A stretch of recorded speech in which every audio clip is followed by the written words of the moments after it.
Good afternoon, students. Please take your seats.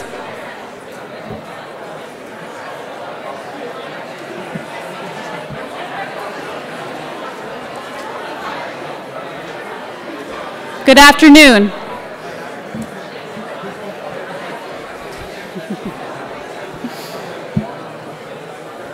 Hello.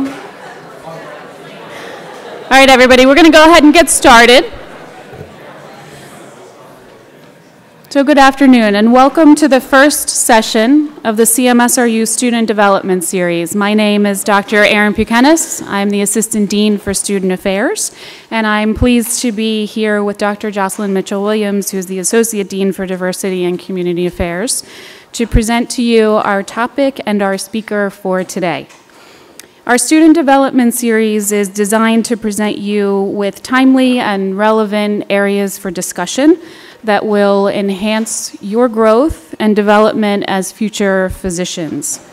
Our intent is to build on what you're learning both inside of the curriculum and outside of the curriculum by bringing in speakers who will give you information designed to stretch your thinking, help you see things from multiple perspectives, and to strengthen your overall professional effectiveness. Today's event is particularly special as it was planned in response to feedback from last year's diversity survey and is an example of how your voice can influence programming here within our school.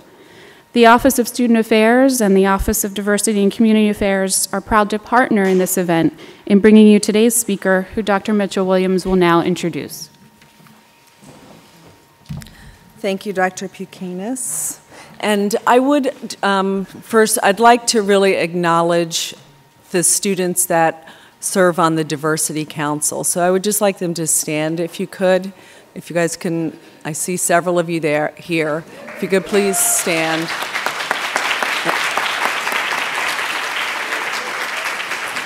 Because they've really been helpful in helping us move forward some diversity initiatives.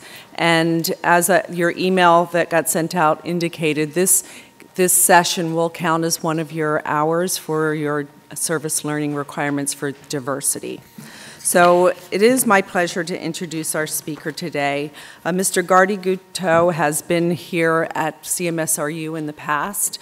And he's been a great friend to our institution. He's an accomplished educational leader in social justice, equity, and inclusion with over 14 years of experience working in secondary schools, colleges, universities, community organizations, and nonprofit organizations.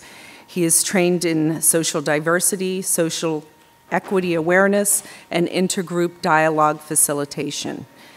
His work in education focuses on developing opportunities and spaces that support and enrich the academic and personal experiences of all members of a community. He came into social justice work through women of color feminist theories that have shaped his interest in exploring and building bridges across Africana studies, Latin American studies, Caribbean studies, women's studies, and masculinity studies. In all of his works, he has strived to identify and undo social disparities based on social identities such as race, class, gender, sexuality, religion, and ability. Professionally, he currently serves as the Director of Equity and Inclusion at Newark Academy, following his nearly 4 years of service as the inaugural Director of Social Justice, Inclusion, and Conflict Resolution at our sister or our parent institution, Rowan University. He holds a Master's of Education in Social Justice Education, a graduate certificate in Latin America, Latinx, and Caribbean Studies, and completed coursework in advanced feminist theory at the University of Massachusetts. He completed his undergraduate work at Brandeis University, where he earned a BA in psychology with a minor in women's studies. It is really my great pleasure to introduce Mr. Gardy Gouteau to you today. We do have a few seats left here in the auditorium, so if there are, I know, M3 students who were able to make it or in the NPR, if you would like to come over and have a seat here, you're welcome to. Thank you. Excellent. Thank you very much, Dr. Williams. So it really is a joy and a pleasure to be with you all this afternoon. As was said, I really just about a month ago, a few weeks ago really, ended my tenure as Director of Office of Social Justice, Inclusion and Conflict Resolution at Rowan. And I was pleased when I got to call an email from Dr. Williams to come and present to you all. And so what we talked about was really how do we engage folks in thinking about communication across difference, and what are some of the challenges, some of the things that pose challenges around that communication. So I have a lot more content than I have time for, so because it's a very complex conversation to have. So I will try to meander through a number of slides and keep you all as engaged as possible while hitting the key points that we talked about. So for me, when I think and talk about communication, the first thing that I think of is that, you know, in some ways, as a species, communication is a very important thing, right? It's the way we transmit knowledge and in some ways also create knowledge.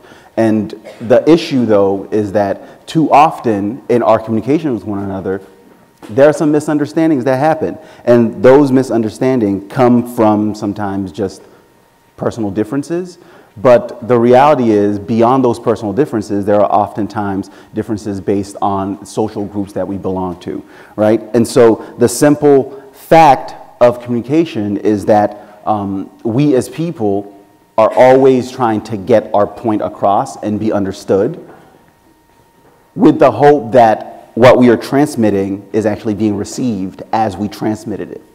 Does that make sense? Right? But the reality is, because you're transmitting to somebody who is not you, they're not in your head, they don't know what you're thinking about, how you're thinking about it, how you came to the conclusion or whatever it is you're speaking to, it may be transmitted one way but received, you know, slightly differently.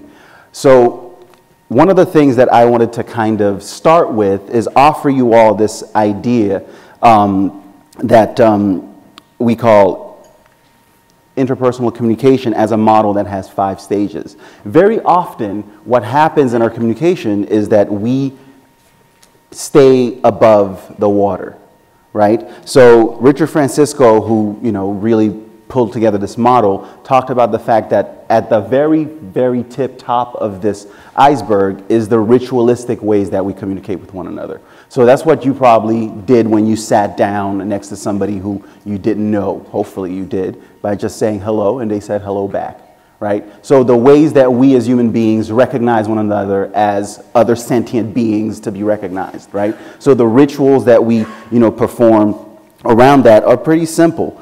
And then we could delve a little deeper to extended rituals, which aren't really that much deeper than the ritualistic ways of engaging. The extended rituals are, hey, nice weather we're having. You know, those times when you stand in the elevator and you say hello and then it takes a little longer, that awkward pause moment, and you need to fill the dead air, the dead space, and then you say something about, you know, yo, those eagles, you know, or something like that, right? As a means of really kind of extend, you know, the communication that you're having with the other person in your space. Where we tend to do a lot of our communication that, you know, is a little bit deeper is content-related communication, where we're transmitting knowledge, we're transmitting information, we're sharing, you know, ideas, thoughts, and really start to learn from and with one another, right? And, you know, but for most of us, we stay above the iceberg. We don't hardly ever get to below the iceberg with people that we are in conversations with, or people that we are learning with, or folks who are colleagues, right?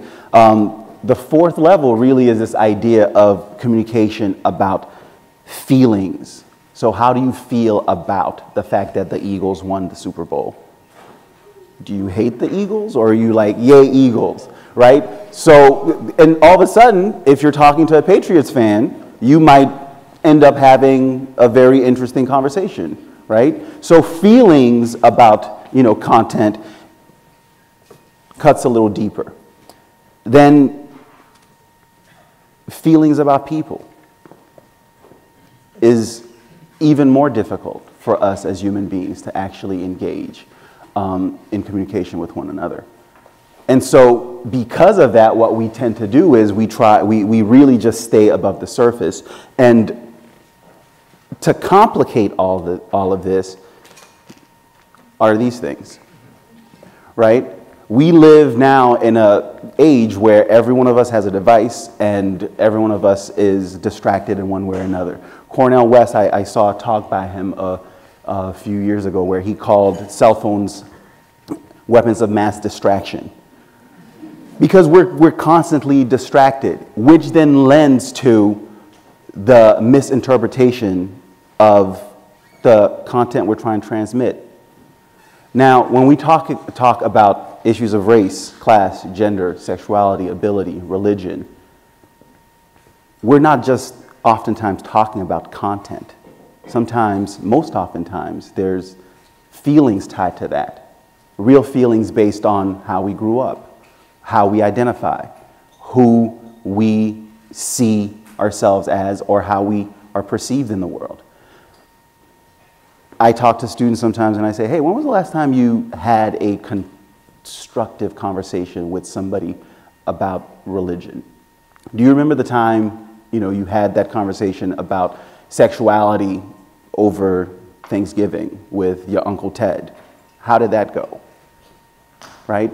Because the reality is, for most of us, even though we say we appreciate difference, even though we want to think that difference, as the research is telling us, is something that actually sparks creativity, sparks ingenuity, to actually have different folks, different minds, different ways of knowing and different ways of thinking, allows for us as folks who do work in the world to go to the next level. In fact, I would say that that's at the crux of how we create knowledge and create new ways of knowing, right? So, but too often when folks see this graphic, sometimes they think, well, it looks like the bluefish is going in the wrong direction. While others will see it as, maybe the bluefish is a person of their own and they're going in a direction that they know to make more sense based on what's going on in the ocean at the moment in time. Maybe all the goldfish are themselves going in the wrong direction. In these United States, when we think and talk about difference and diversity, we usually think and talk about what usually comes up? Race, right? When institutions want to diversify their staff or diversify, their student body, diversity has come to stand in for code word for let's get more people of color in here because it's too white, so on and so forth, right? But the reality is, beyond race, we can talk about culture, and that's cultural diversity tied to race. Ethnic diversity is related but different. There really are way more ways of identifying a diverse group of folks than just race. If we were to identify other social categories, as I mentioned, we could talk about gender, we could talk about sexuality, we could talk about religion, we could talk about ethnic background, national origin, size, age, and we could keep going around a number of social categories. The issue with diversity for me, and the way I like to think about it and what I like to offer you all, is that diversity in its very simplest form is, the contingent of being composed of differing, elements. So you could have a group of all white kids from Cherry Hill, or let me double down, all white heterosexual men from Cherry Hill who are able-bodied. And within that group, you could still identify diversity among them as individual people, right? So diversity can be seen anywhere, and because we as human beings are different. But then social diversity as it relates to social categories, these social constructs of race, class, gender, ability, is something that very often you don't always find, depending on what institution you're entering or operating within. So what really folks are thinking and talking about is social diversity. So if I were to really quickly get a survey by a show of hand in the room, how many of you all feel that medicine as a field is socially diverse?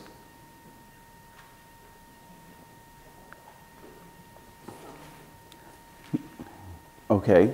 So I heard somewhat. And then, are you thinking about the same thing? Please tell me your name. My name's Michael. Mike. We met. Yeah. From my viewpoint. No, tell me what you're thinking. I don't have any, I just think when I imagine the scope or the continuum of providers in healthcare as an industry, they seem to be a representation of the whole society at large. It seems to be, well, take our class for example, it seems to be a pretty good representation of all cross-sections of society. Does anyone disagree with what Mike is saying, that as a field in medicine, those physicians in training, there is, I'm looking at this class that I'm looking at, and I'm seeing, you know, what I perceive to be a fair amount of diversity? I don't disagree with him. I would say I do agree with Mike, just because the fact that we're talking about here is, I would say, progress. I've been around institutions and organizations that don't even engage it at all. Even not even engage at all, or even consider this as something that's really offensive to them. That kind of perspective. Great. Tell me your name. Wesley. Wesley. Thank you very much, Wesley. So I would agree with both of you, right? Diversity, if you say, are there diverse groups as it relates to social identities in medicine? Yes. Could there be more?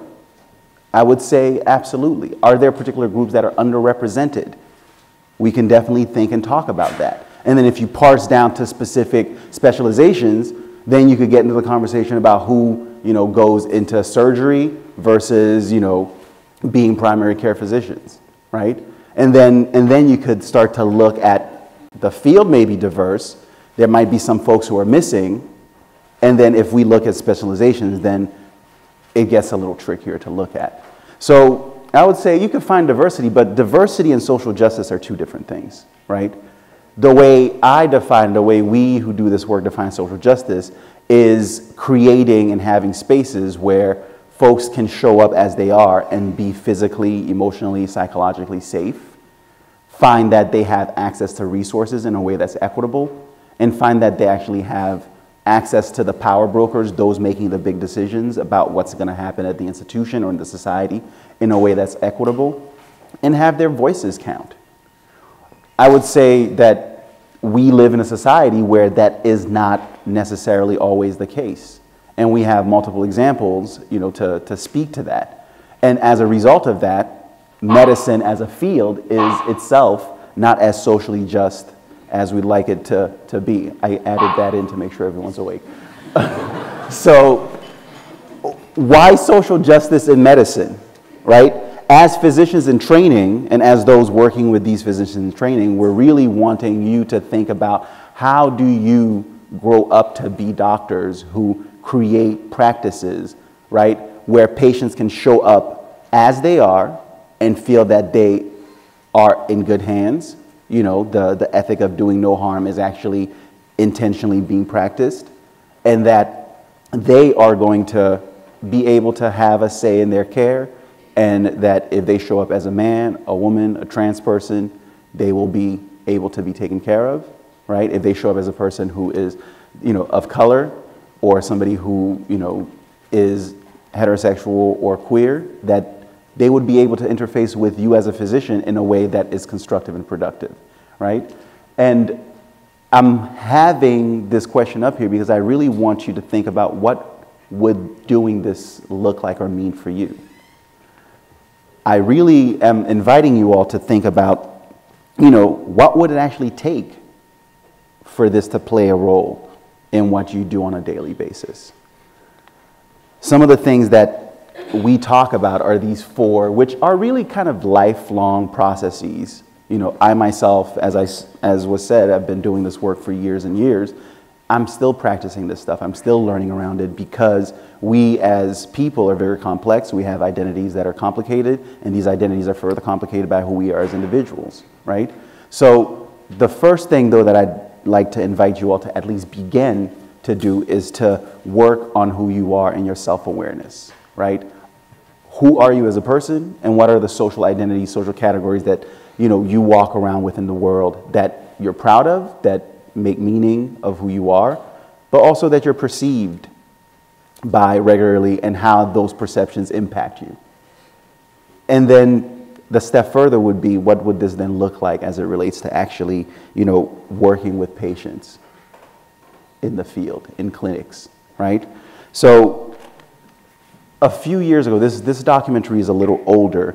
Some folks did this doc called Unnatural Causes, which I want to show you the preview for. Let's see if this will work.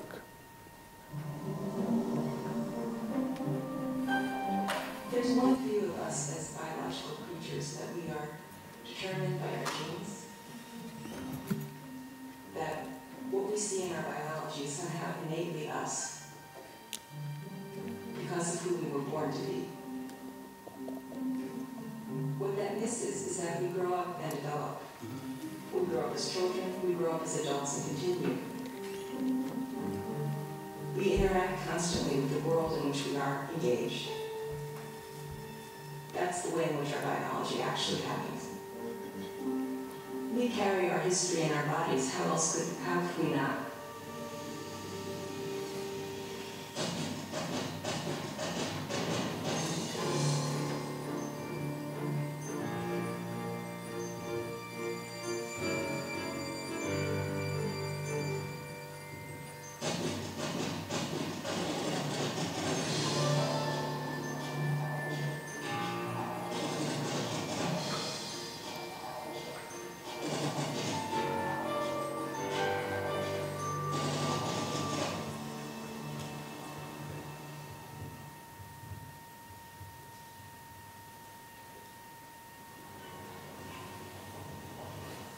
Living in America should be a ticket to good health.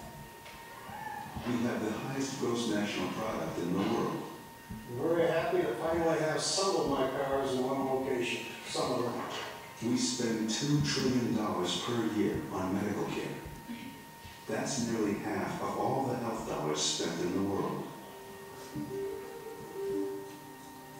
But we've seen our statistics. We live shorter, often sicker lives than in any other industrialized country. We rank 30th in life expectancy. Especially of economically developed countries, we are at the bottom of the list. A higher percentage of our babies die in their first year of life than in Cuba, Slovenia, Estonia. How can this be? Is this just because 47 million of us have no health insurance? Healthcare can deal with the diseases and illnesses, but a lack of healthcare is not the cause of illness and disease. It's like saying, since aspirin cures a fever, that the lack of aspirin must be the cause of the fever. Or is it mostly because of our American diet and personal health behaviors? Those behaviors themselves, in part, determined by economic status. And so our ability to avoid smoking and eat a healthy diet depends in turn on our access to income, education, and what we call the social determinants of health. But wouldn't our genes trump social determinants of health? Among twins who lived together until age 18, who basically grew up in the same households, so had at least a relatively similar exposure, if they diverged later in life, if one became professional and the other was working class, they ended up with different health status as adults. This is among identical twins. Written into our bodies is a lifetime of experience, shaped by social conditions and policies that can determine who will be sicker, who will die sooner. There are ways in which our society is organized that are bad for our health. And there's no doubt that we could reconfigure ourselves in ways that would benefit our health. There are huge inequalities in the society. All this wealth is now distributed. Pet food, Iceland, pet water. And I think that's in part why the US as a whole has relatively poor health amongst the rich countries, and why even better off people are suffering. And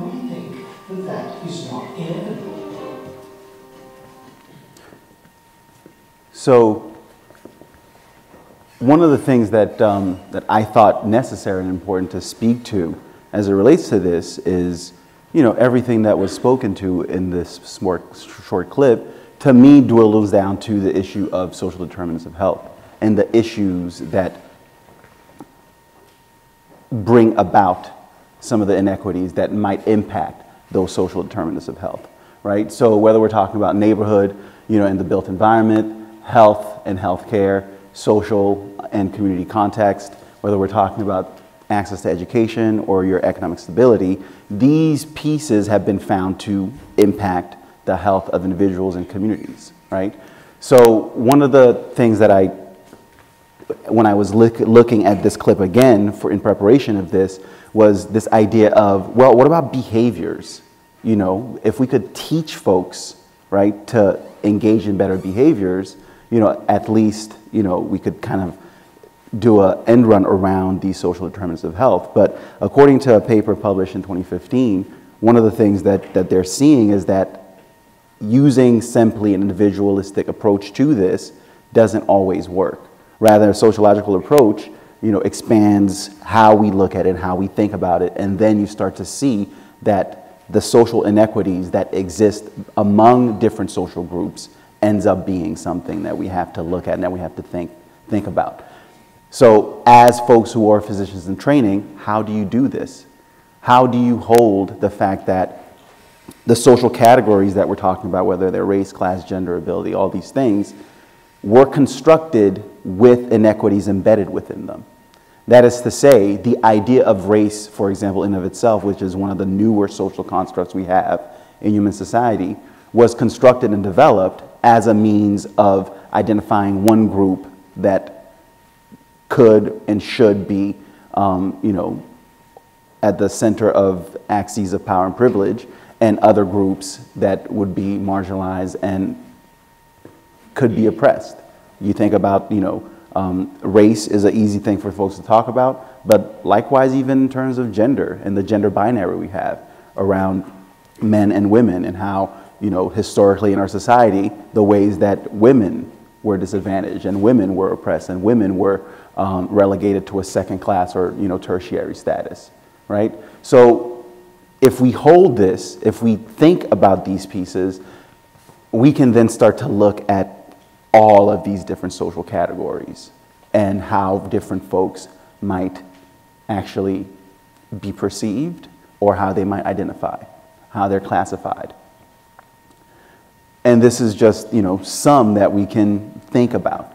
And each of these have a set of assumptions that are tied to the different individuals, you know, based on how they fit in that group, right?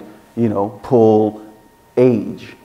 Somebody who is perceived to be a child, there are things that we think about children, that they're immature or incapable of making, you know, certain decisions by themselves, or, you know, unable to actually have critical thinking in a way that adults do. On the other end of the spectrum, there are a set of assumptions we make about the elderly as well, right? And so if we allow ourselves to get stuck in these social categories, how we make meaning of individuals based on them, then we can get into some trouble. One of the things that I really want to hammer home is the fact that these social categories up here not only have assumptions tied to them, but as I said, inequities that are real and were embedded in the way that they were constructed. And part of those inequities are privilege that certain groups have over others.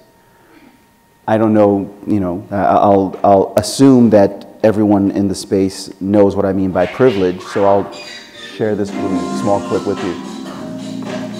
I'll do it. I once saw a high school teacher lead a simple, powerful exercise to teach his class about privilege and social mobility. He started by giving each student a scrap piece of paper and asked them to crumple it up. Then he moved the recycling bin to the front of the room. He said, "The game is simple. You all represent the country's population, and everyone in the country has a chance to become wealthy and move into the upper class. To move into the upper class, all you must do is throw your wadded up paper into the bin while sitting in your seat. The students in the back of the room immediately piped up saying, "This is unfair." They could see the rows of students in front of them had a much better chance. Everyone took their shots, and, as expected, most of the students in the front made it, but not all. And only a few students in the back of the room made it. He concluded by saying, "The closer you were to the recycling bin, the better your odds." This is what privilege looks like. Did you notice how the only ones who complained about fairness were in the back of the room? By contrast, people in the front of the room were less likely to be aware of the privilege they were born into. All they can see is 10 feet between them and their goal. Your job as students who are receiving education is to be aware of your privilege and use this particular privilege called education to do your best to achieve great things, all the while advocating for those in the rows behind you. Oh, wrong one. 2, right? Yes. So the issue is because, whoa, that's really bright all of a sudden. Because we have these different social identities, these different social categories that we identify as. I'm standing in front of you. I can tell you I identify as a cisgender man. I identify as black in terms of my race. I also identify as Haitian American in terms of my ethnicity. I'm partnered with a woman, and I identify as heterosexual. I grew up pretty working to middle class, but I'm, squarely in, upper middle class status at this point. So there are different ways that I can go down the list of things, right? The list of identities, and tell you where I stand or how I am perceived and what makes meaning for me. As somebody who identifies as a cisgender man, I'm very clear, since I took some women's studies classes and had to learn the hard way, of some of the male privilege I carry around in the world, and some of the ways that certain doors open up for me in ways that they don't open for my peers who are women. Now, that's not to say that based on the fact that there are women who are also women, but also white, or also grew up, in a wealthy class, that those differences that those women have don't complicate how I might have access to certain things compared to them. But if we're just talking about gender and the fact that, I was assigned male at birth, I also identify as a man, making me a cisgendered man, and that if I were to think about another woman who, say, is black, of the same background as me, there might be some ways that I get certain privileges. Flip it and think about race. I give the example of the fact that, for a lot of folks who are seeking work, and they've done the same study, around gender. How many have heard of the study of resumes and different names? Right? So the study is that, one resume is sent out, one name, is African American sounding on the resume, same resume, and another is sent out with a quote unquote regular American sounding name. And the one that gets, callbacks and for interviews tend to be the one that it disproportionately sounds non-African American. So those things are real. And we have to then think about, how implicit bias plays into that. And one of the key things that, I wanted to do was at least go through and talk to you all, not just about implicit bias, but some other ways that bias plays out that you may be aware of as a person. Because sometimes people are like, implicit bias, well, I don't know, is that really, a thing that seems like something that social psychologists are, making up to, validate, the fact that, they're just liberal, right? But as individuals, these other types of biases are a real way that, we have to be mindful of our cognitive processes.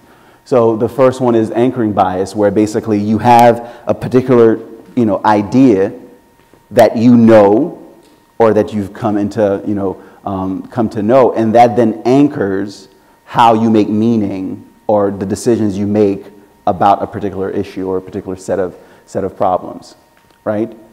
even though that particular, idea may not be, germane to or relevant for, larger discussion, or even if the information you're coming across says to you, well, I don't know if that really makes sense, you've already been anchored, so you're going to actually stick to it. An example, I like to think about is, for example, if somebody, were to be in love with a particular car and you really wanted to have that car, and you go to a used car dealership and you buy the car, you're super excited about it, and you think you got a good deal, and you go to get a tune-up and your mechanic says, I think this car is not good, you should get rid of it. But you got a good deal and you love this car, so you go to a different mechanic until you find a third mechanic that actually will fix the car, and then you're $500 in, and then 2 months later, another issue happens. And you're like, well, it's just $200. So all of a sudden, the car you'd really love has anchored you into, kind of a, bad situation. Then there's the issue of groupthink. All of you all have learned and talked about groupthink, right? Where it's not that you necessarily have your own idea about something, but since the group is all thinking about this issue in a similar way, you're just going to go along with it and say, yes, this sounds good, right? So we can all agree that sometimes groupthink happens in institutions or in group projects.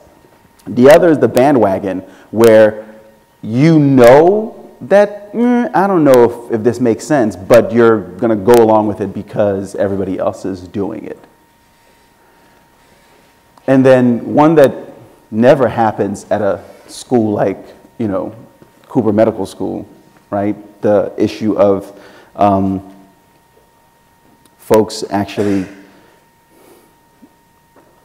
comparing and confirming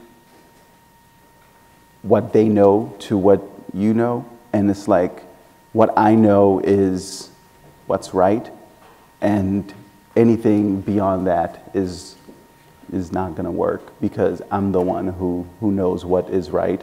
And anything that comes to challenge that will either be an exception to the rule, or when I do research, I'm only going to be looking for things that confirm what I already know, right? So that's another piece to be mindful of. But then implicit bias, as we define it, is tied to some of these cognitive processes, in that it's really about associations that we make in relation to certain groups of people. And those associations are based on a set of collection of unconscious assumptions, right? They cause us to have feelings about the people. They cause us to have attitudes about the group. They might cause us to behave in ways that, intellectually, consciously, we don't agree with, or we would never say is who we are. But because of the unconscious association we have, the implicit association, we end up falling into this trap. So some characteristics of implicit bias for you to think about is that they are pervasive. That is to say, all of us are prone to this, right? Everyone has a set of implicit biases. I do this activity with high school students sometimes, where I tell them, here's a set of categories of people. You have, 10 minutes, come up with a bunch of stereotypes for these. And each and every time, they're able to come up with a page full of stereotypes for women, stereotypes for black people, stereotypes for Asian people, stereotypes for gay people, stereotypes for Muslims, you name it. They can just list them out, right? Because the reality is, we as people have been living in a society where these ideas are part of our consciousness.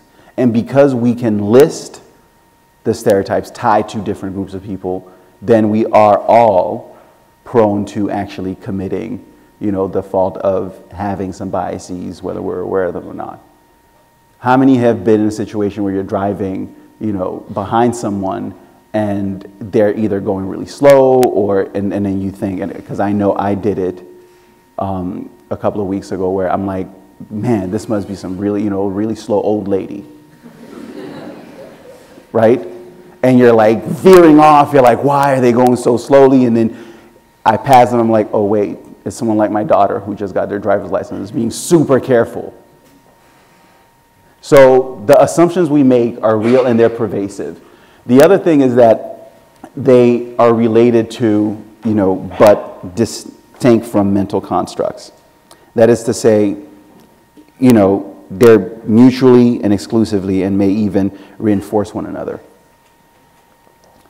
The other thing for you to hold and think about as it relates to implicit biases is that they do not necessarily align with what you say you believe.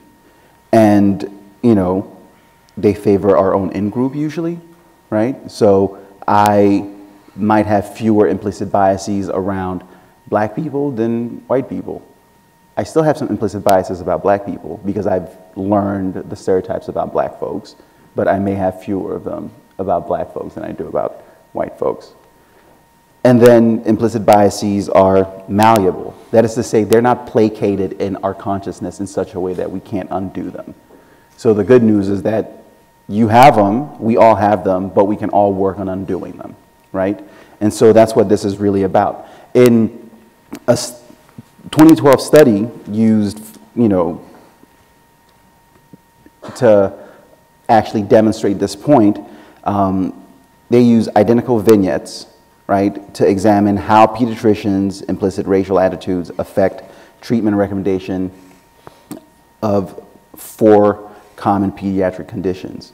The results indicate that pediatricians with pro-white implicit biases were increased, and that they were more likely to prescribe painkillers. So really, as pro-white implicit biases increased, their course of practice changed, which is kind of, scary for a patient. It's like, okay, so am I seeing a physician whose implicit biases are low as it relates to who I am, or am I seeing somebody whose implicit biases are high as relation to who I am? So of course this is a study, and it's not how every physician is, but it's something worth holding. Think about if, we don't have enough time, so I would ideally, throw up a poll everywhere and have you do this. But if I were to say, everyone in the group here, if you remember the movie I Am Legend, how many know what that movie is, right? At the end of the movie, the doctor finds a cure, right? Imagine that there's only a set amount of cure that can be produced, and it can only be given to 7 people. And the only information you have is this. Of course, you're looking at this list and you're like, wait, that's not okay because I don't have all the information. I would need to have more detail about, the health of these different patients and so on and so forth. But I've done this activity as a, tongue-in-cheek activity with students as a means of showing that if I gave you a limited amount of information and told you had to make a decision, you would nonetheless make a decision and identify 7 of this group. And very often the African American pregnant woman makes it, to get the cure. The person in a wheelchair sometimes makes it, but the 350-pound person usually doesn't. The young people make it, but the older people don't. And so there's a set of, oh, what?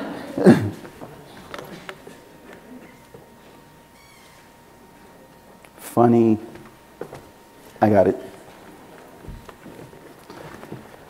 So, as I get my power back on, so the piece that's tied to this for me is this idea, right, that we tend to fill in the blank when we have a limited amount of information. When we're interfacing with folks casually or, usually casually, you're walking down the street, it's dark and you're maybe in an unfamiliar, neighborhood, and somebody comes up behind you who, seems to be shady for whatever reason you've identified them to be shady. You might start walking a little faster, or pay a little bit more attention to, where they are in relation to you, and think about how much more time do I have until I get to my destination, right? And so these are all assumptions that, here it is, it's right here. Thanks. I'm glad you were back there helping out. These are all assumptions that we make, but we make those kind of calculations based on a set of assumptions about what this person looks like, the time of night it is, where you are in the world, and all of the things that you need to do in order to keep yourself safe until you get home, right? That's a normal, natural thing for us to do, but what happens when we also do that with limited amount of information? Because that person walking behind you might be me walking down my neighborhood with my sweats on, and I live in a, up and coming neighborhood in Philly, going to Whole Foods, and you think black man, sweats, hoodie, I don't know, right? So these are some real pieces of this that I think is important to hold. The other thing that I wanted to kind of map out for you, and my next two slides were really going to speak to this, is the fact that when it comes to implicit bias, there are folks at Harvard University, namely Mahzarin Banaji, who's been doing all this work showing that we, right, as people, when we take what is called the implicit association test, where the test is built to actually test not what you think consciously, but what you might not be aware that you're thinking, when presented with a visual image that you have to match in relation to certain words. So the example that the video clip shows are, you see images of black folks and you have to affiliate them with things that are good in the world, right? Beautiful things, amazing things.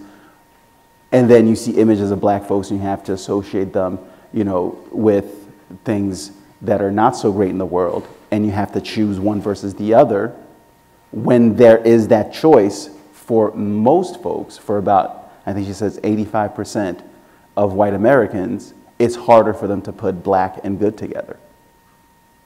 And that's not because white Americans, are evil and, they, all think negative things about black folks, but rather it's because in our conversations about race in this country, too often white families have learned that colorblind way of approaching race and conversations around race, where treat everyone the same, treat everyone equal, treat everyone like, like a human being, and then you'll be okay, ends up actually being the bare minimum that you could do, right? The issue then becomes, how do you go beyond that and do what a lot of, black families have to do with their children, which is to actually combat the negative assumptions and stereotypes that we hold about black folks. And so because black families do that actively with their children, you find that, black children have fewer negative assumptions about black folks than white children do, right? So I'm going to pull this down. See, this is why you always have to have plan B.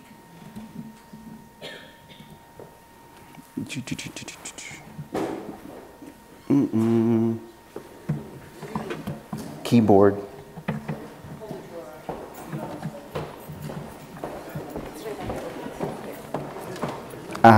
Cool. Thank you. I'm good. You can put it up here. Right? No, it's on Google Drive. I'm good. Yeah. You got power for me?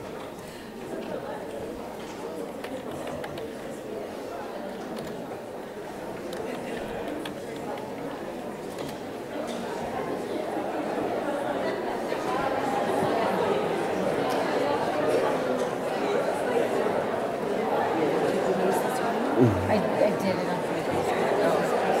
So I just put it on. Do you have any more videos? There's one or two.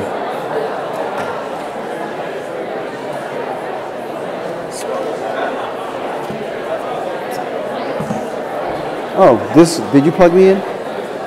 I'm plugged in.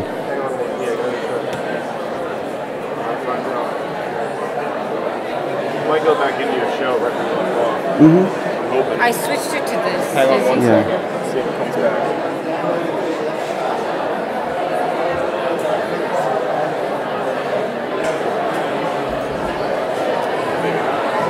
Let's just go with this.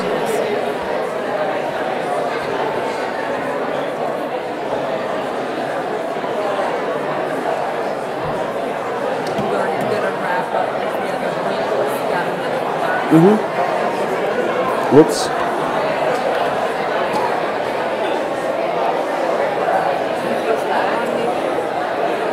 Yeah, it's fine.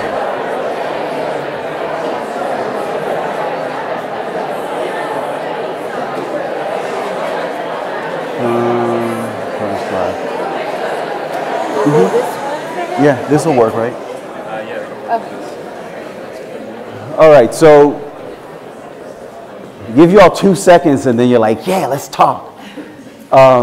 So what we know about implicit biases, right, is that the research is suggesting that implicit bias, may contribute, and more research is finding that it may contribute to the actual care disparities by shaping behavior of physicians in relation to patients, right? The research is also showing that because populations in the U.S. experience the greatest health disparities, also suffer from negative cultural stereotypes, they tend to be the ones, that are at the butt end of it.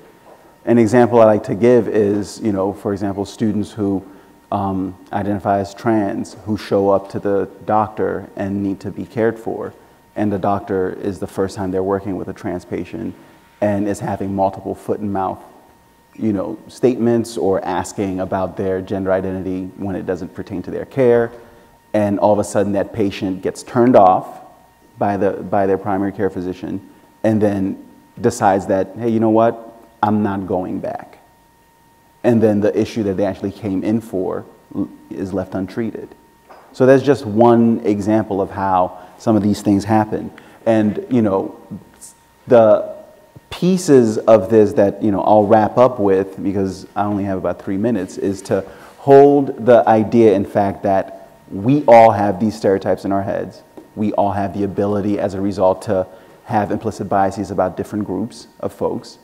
And because of that, we all have the ability to commit microaggressions as it relates to different groups of folks.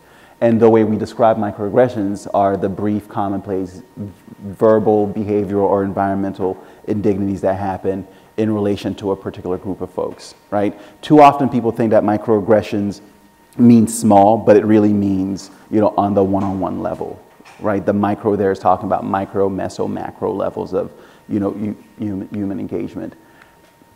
How many have seen this, "What kind of Asian are you" clip, right? That's one kind of microaggression that folks who are from East Asia have to face regularly. Microaggressions are, to me, a kind of modern day bigotry, because while it's not okay to just be blatantly racist, sexist, homophobic, we all end up doing things or saying things that are not so cool.